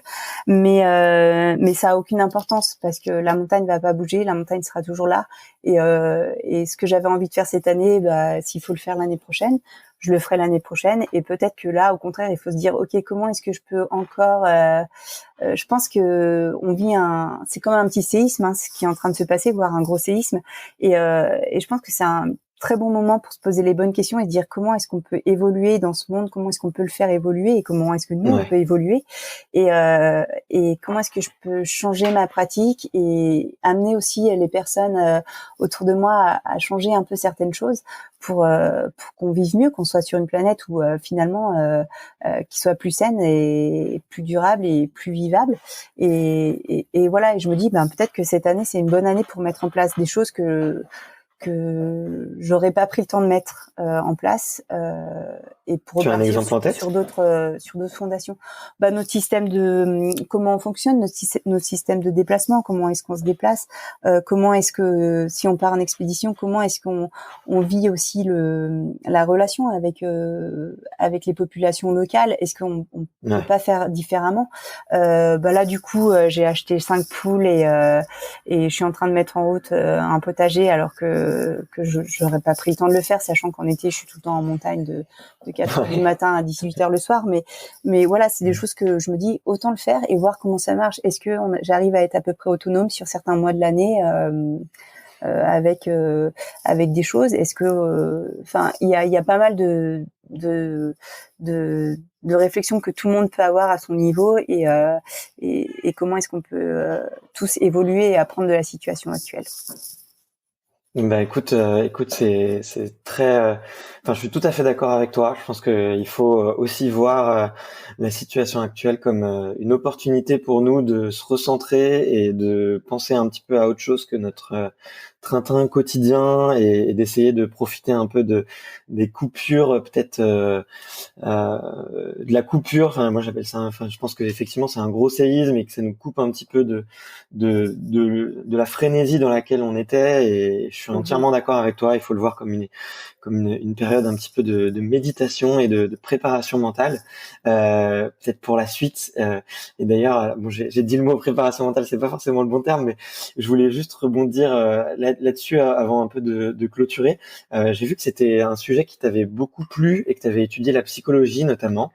Euh, euh, est-ce que est-ce que c'est venu d'une réflexion personnelle et aujourd'hui qu'est-ce que tu en as retenu? Quels ont été tes grands apprentissages? Si ça peut se résumer en quelques phrases, je sais que c'est une question compliquée. Oui, alors l'aspect mental dans la performance, il m'a toujours extrêmement intéressée parce que très vite moi personnellement, je me suis rendu compte que j'étais pas forcément la plus forte physiquement, mais qu'en tout cas à chaque rendez-vous international, je répondais présente et j'étais capable de mettre en place des choses qui m'amenaient à soit à monter sur le podium, soit à gagner. Et après le bac, je savais pas exactement ce que j'avais envie de faire au niveau des études. Et pour moi, c'était quand même important de poursuivre des études à côté du sport qui me prenait déjà énormément de temps. Et j'avais vu une conseillère d'orientation qui m'avait dit mais si tu veux faire de la préparation mentale, il faut que tu fasses la fac de psychologie. Je pense qu'elle aurait dû m'orienter en fac de sport, mais c'est pas grave parce que le champ de la psychologie est un champ qui est hyper large et hyper riche. J'adore la psychologie sociale, par exemple. Je trouve qu'il y a des expériences et des découvertes qui sont vraiment passionnantes. Et donc j'ai fait mon cursus plutôt en psychologie, mais qui était hyper riche, hyper intéressant. Et j'ai eu la chance de faire mon stage de fin d'études à l'INSEP à Paris avec dans l'unité d'aide à la performance avec une personne extrêmement riche, intéressante et performante elle-même dans son domaine, qui s'appelle Gilbert Avanzini. Et j'ai vraiment énormément appris à son contact. J'ai vraiment énormément appris à ses côtés, et ça a été aussi quelque chose de très intéressant, de très riche et de très formateur. Et puis bon, j'ai développé un tout petit peu cette activité, mais en fait en étant moi-même toujours très active dans mon sport, dans l'escalade, dans la montagne. J'ai pas développé cette activité avec un grand nombre de personnes, parce que encore une fois, je préfère bien faire les choses, les faire correctement, et plutôt que de les faire à moitié en étant à moitié dispo. Ouais, puis pratiquer sur soi, c'est déjà assez dense comme programme. Oui, la compétition m'avait permis de comprendre plein de petites choses essentielles pour savoir gagner. Mais là, du coup, ça me permettait d'avoir quelque chose d'extérieur, d'avoir un autre regard Bien qui sûr. était hyper vraiment très intéressant. Et après, ce sont des aspects qu'on utilise de toute façon dans la vie de tous les jours face à des situations qui nous mettent en défaut, ou des situations qui sont différentes de ce qu'on a l'habitude de connaître, et ça reste toujours intéressant. Mais l'aspect mental dans la performance, c'est vraiment quelque chose notre cerveau, il a une telle puissance, et c'est fou ce qu'on peut faire. C'est vraiment quelque chose d'intéressant, et ouais, à chaque fois je suis fascinée par ce qu'on peut mettre en place mentalement, qui nous fait aller plus loin, en fait. Est-ce que tu as un petit exercice pour les auditeurs qui pourraient essayer tout de suite à la fin de cet épisode, un exercice simple, rapide, qui peut avoir un effet je vais pas dire immédiat, parce que ça serait trop magique, ça serait trop simple, mais est-ce que tu as un petit exercice à nous partager? Ah bah là, je suis mise en défaut là. Non, comme ça, je vais pas arriver à trouver un petit exercice comme ça qui. Mais par contre, en fait, j'encourage vraiment les auditrices et les auditeurs à se mettre dans des mini situations hors de leur zone de confort, et de voir comment elles arrivent à y répondre, de voir comment elles arrivent à y faire face, et elles vont apprendre sur elles-mêmes. Et je pense que c'est le meilleur moyen de mettre en place les bonnes prises de décision, les bonnes actions et la bonne gestion entre guillemets de stress. C'est peut-être pas forcément le meilleur mot ici, mais d'une situation pas tout à fait confortable, d'apprendre à la gérer, voilà. Et si on sait pas bien y faire face, se dire comment aurait fait une autre personne. Des fois, ça aide de se dire tiens, comment est-ce que telle personne, mon compagnon par exemple, ou ma compagne, elle aurait fait dans cette situation-là. Et ça nous donne des clés pour y répondre. Et je trouve que c'est un petit jeu qui est intéressant. Eh ben, écoute, c'est déjà un très très bon conseil, un très bon petit exercice de des fois se poser la question de se dire comment est-ce qu'un autre, quelqu'un qu'on côtoie ou quelqu'un qui nous inspire aurait fait. C'est déjà un super tips. Écoute, pour la fin, j'ai quelques questions qui sont des questions qui sont suggérées par les auditeurs. Il y en a quelques-unes. Bah, je te les ai envoyées. Est-ce que ça te dit de te prêter au jeu? Oui, bien sûr, sans problème. Ouais. La toute première, c'est de savoir c'est quoi une bonne journée pour toi? Alors, ça m'a fait sourire quand j'ai lu cette question, parce que je me suis dit, mais en fait, toutes les journées sont des bonnes journées. Mais je pense que déjà juste se réveiller, une journée qui commence en se réveillant à côté de mon compagnon, c'est déjà une bonne journée. Et après, si on la passe en montagne ou si on la passe en volant en parapente, quoi qu'on fasse derrière, c'est déjà une bonne journée. Et après, ça en fait une excellente journée. Mais je pense que déjà se sentir bien avec des racines, des fondations et de l'amour autour de soi, c'est déjà une bonne journée qui commence. Bon, bah, très belle parole, en tout cas, c'est très très bien dit. Est-ce que tu as un échec qui t'a appris plus que les autres? Alors encore une fois, le mot échec pour moi, en fait, même je dirais que l'échec c'est quand tu rentres pas de montagne. Mais par contre oui, il y a eu des moments difficiles où on apprend, et je pense que faire demi-tour, c'est là où on apprend le plus, parce que on n'est jamais seul à prendre la décision de faire demi-tour quand quand la situation devient délicate, par exemple en montagne, et se dire, eh ben là, il faut faire demi-tour. Peut-être que le compagnon de cordée ou la compagne de cordée va pas être d'accord, donc il va falloir argumenter. On va peut-être se dire, mince, est-ce que c'est moi qui suis trop heureuse? Est-ce que je fais une mauvaise analyse de la situation? Et je trouve que toutes ces situations de décider de faire demi-tour, de rentrer, sont des moments où on apprend énormément et au final, c'est pas vraiment des échecs, mais c'est des moments qui vont énormément apporter pour la suite et renforcer ce sentiment que il vaut mieux savoir faire demi-tour que ne pas rentrer du tout. Ok, bah écoute, c'est très bien dit. Je suis tout à fait d'accord avec toi, moi qui ai pratiqué pas mal le triathlon longue distance. Alors c'était pas forcément faire demi-tour, mais c'était juste me mettre sur le bas-côté et m'arrêter. Voilà, exactement. C'est le moment aussi, je pense, où je me suis le plus remis en question derrière et où j'ai le plus appris. Donc je suis tout à fait d'accord avec toi. Est-ce que tu as une astuce pour libérer la pression? Comment est-ce que tu oublies un peu et comment est-ce que tu t'échappes des fois du monde un peu qui nous entoure? Alors, il y a plein de façons de faire. Mais déjà, en fait, arriver à être souvent, quand on sent qu'il y a de la pression autour qui est un peu toxique, ou il y a un truc qui va pas, c'est se recentrer, c'est se mettre dans sa bulle, c'est se recentrer. Et pour moi, c'est imaginer ce qui m'anime, ce qui m'apporte de l'énergie et pourquoi je fais tout ça en fait. Et déjà de me dire mais pourquoi est-ce que je suis là, pourquoi est-ce que je fais tout ça et pourquoi est-ce qu'aujourd'hui j'en arrive avec cette pression autour de moi. Ça me permet de me dire ah ok, en fait l'essentiel dans ma vie c'est ça. Et le fait de me dire l'essentiel dans ma vie c'est ça qui est important. Ça me permet de faire retomber autour toutes les choses qui vont être un peu polluantes entre guillemets. Ok, génial. Est-ce que plus jeune, tu avais une idole sportive? Oui, évidemment, j'en ai eu plein. Quand j'avais 10 ans, j'ai commencé à lire tous les livres de montagne et j'ai été baignée par les Bonatti, les De Maisons, les Rébuffat, les Messner et Habler aussi, qui ont été les premiers, qui ont été les premiers à monter au sommet de l'Everest sans oxygène et qui ont fait mentir tous les médecins qui disaient que physiologiquement on pouvait pas monter sans oxygène à plus de 8000 mètres et redescendre vivant. Et eux, ils ont réussi à faire mentir ces prévisions et à prouver au reste du monde que si c'était possible, que les limites humaines n'étaient pas là où on croyait qu'elles étaient. Donc oui, je pense que voilà, il y a eu plein de personnes comme ça. Mais après, il y a eu aussi d'autres personnes comme une grimpeuse américaine vinyle qui a réussi à faire la voie du nôtre sur le Big Wall d'El Cap. J'espère que c'est pas des termes trop techniques pour les auditeurs, mais voilà, elle a été la première à libérer cette loi avant n'importe quel autre homme. Et je trouve que voilà, des femmes qui font des performances aussi exceptionnelles et avant n'importe quel autre homme, c'est à mettre en valeur parce que c'est des choses quand même incroyables.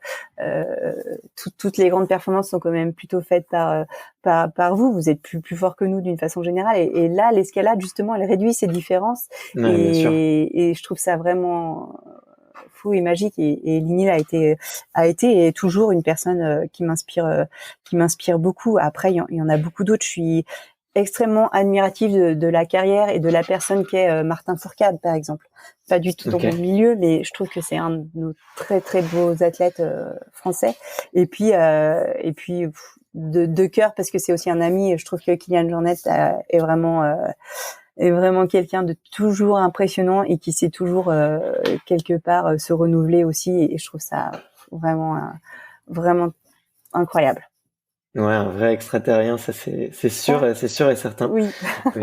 Mais ouais, tu l'as mentionné, je me permets de rebondir là-dessus parce que je savais pas trop encore jusqu'à récemment, mais c'est vrai que j'ai vu que dans l'escalade et l'alpinisme, c'était un des rares sports où finalement l'écart entre les hommes et les femmes était pas si flagrant et qu'il y avait de plus en plus de records qui étaient faits aussi par des femmes et que c'était peut-être pour l'instant, si plus de records sont faits par des hommes, c'est peut-être juste à cause de peut-être de croyances ou même juste de rôle modèle. Donc dis-moi si je me trompe, mais en tout cas j'ai vraiment l'impression que la relation, enfin je sais pas comment l'expliquer, mais j'ai entendu plusieurs fois en tout cas que dans l'escalade et l'alpinisme c'était il y avait de moins en moins de questions de genre et que c'était plutôt une question de croyance quoi. Je sais pas ce que t'en penses toi. Oui, disons que l'escalade est un sport qui est par rapport à presque tous les autres sports diminue les différences de niveau entre les hommes et les femmes. La première compétition internationale à laquelle j'ai assisté, justement, il y avait Lynn qui était en super finale dans la voie des hommes et qui aurait terminé troisième au D'accord, général, ouais. donc avec deux homologues masculins devant elle, et elle aurait été la troisième personne, ce qui est hallucinant. Ouais, Il y a ouais. une Lindsey Vonn en descente qui peut être au même niveau que certains hommes en ski de descente, mais après on voit quand même pas des records de femmes sur des distances ou sur des qui se rapprochent si près de ça des performances masculines. Et en escalade, en fait, on le voit. En alpinisme, c'est un petit peu différent parce que quand on a un gabarit de 50 kilos et qu'on porte un sac de 30 kilos, on est quand même Ouais, moins rapide effectivement. que notre homologue qui fait 70 kilos et qui porte 30 kilos aussi. Ouais. Mais après, comme c'est des sports techniques, on peut compenser par de la technique, mais on sera quand même toujours d'une façon générale un peu moins rapide entre guillemets globalement. Et de toute façon, si le record du marathon était détenu par une femme ou le record du 100 mètres était détenu par une femme, voilà, on le saurait. C'est pas le cas. Et il y a aucun problème avec ça. Il y a aucun problème avec ça. Je trouve que les femmes ont de plus en plus une belle reconnaissance de leurs homologues masculins dans le milieu de la montagne. C'est pas toujours facile non plus parce que ça reste un milieu d'hommes, mais Mhm. on est aussi là parce que voilà, on a été soutenus par des hommes qui nous ont fait confiance et qui nous ont appris des choses et qui nous ont permis d'arriver au niveau qu'on a. Donc voilà, c'est important de le souligner aussi. Ok, d'accord. Très bien. Bah, merci pour cette petite précision. Euh, Si tu pouvais te transformer en une petite souris et revenir la veille de tes premiers championnats de France quand tu allais grimper pour la première fois durant ces championnats et juste avant d'obtenir ce podium et que tu pouvais être une petite souris et te glisser un conseil dans le creux de l'oreille, qu'est-ce que tu te dirais? Je me dirais vraiment, crois en toi. Ok, génial, génial. Et, euh, et est-ce qu'il y a un livre ou un film qui t'a inspiré ou que tu as envie de citer plus Ouais, en fait, il y a beaucoup. Moi, j'aime beaucoup lire plus que regarder des films au final, mais je me suis assez naturellement en fait le premier titre qui m'est venu à l'esprit, qui est pas un grand ouvrage ou quoi, mais c'est Les Conquérants de l'inutile parce que le titre est génial et que c'est un livre Ok. que j'ai lu enfant et qui m'a donné vraiment envie d'aller en montagne. Et je trouve que voilà, Les Conquérants de l'inutile, c'est exactement ça ce qu'on fait. Et ça a été un peu un livre déclic pour moi pour avoir envie de faire pareil quand j'étais petite. Eh ben écoute, je le connaissais pas du tout, donc je vais l'ajouter tout de suite à ma booklist dès maintenant pour pouvoir rattraper ce retard. Comme tu sais, la dernière question un peu pour clôturer l'interview, c'est de savoir quel est le prochain ou les prochains aventuriers et aventurières que tu me recommandes d'aller interviewer, à qui tu passerais le micro. Alors, je passerai vraiment très volontiers le micro à Lionel Daudet, qui est D'accord. vraiment un alpiniste, un amoureux de la montagne et qui est vraiment une personne à part en fait dans le milieu. C'est presque un animal en fait dans la montagne et je pense que Lionel aurait beaucoup de choses très très intéressantes à communiquer. Ok, eh ben écoute, je note son nom et puis on pourra en rediscuter après rapidement en ligne, mais avec grand plaisir. Écoute, je le connais pas du tout, donc Ce sera en tout cas, l'occasion de le découvrir. eh ben écoute, ouais, exactement, c'est parfait. Moi, j'ai passé un merveilleux moment, donc merci mille fois pour cette heure et demie passée ensemble. C'était vraiment extrêmement riche, extrêmement dense. On a parlé de plein de sujets. J'ai vraiment passé un excellent moment. Merci pour tout, parce que tu es aussi agréable au téléphone que dans les petites vidéos que j'ai pu voir de toi ou dans les petites interviews que j'ai pu voir de toi par-ci par-là. Voilà, qu'est-ce que je peux te souhaiter pour la suite? Euh, on change rien, on continue en mieux. Et ben, écoute, voilà, c'est tout le mal que je te souhaite, vraiment. Merci Barthélémy. C'était aussi un très bon moment d'échange, très agréable. Donc euh, voilà, j'espère que ça plaira à tout le monde et, et que Et c'est tout. Voilà.